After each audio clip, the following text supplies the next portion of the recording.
Hello and welcome back to our channel. So today in this video we are going to discuss about how to share live locations. So without wasting much of our time, let's get straight into the video.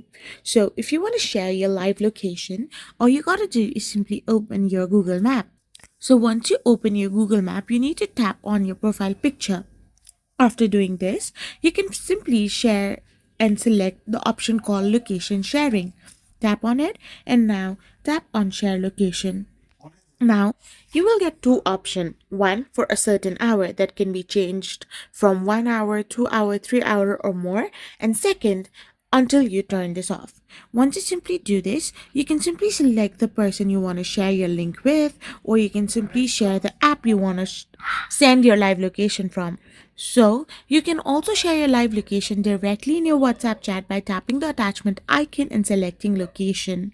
So this way you can share your live location. I hope you found this video helpful, so don't forget to hit that subscribe button and do give us a thumbs up. We will be back again with more informative videos. Thank you for watching.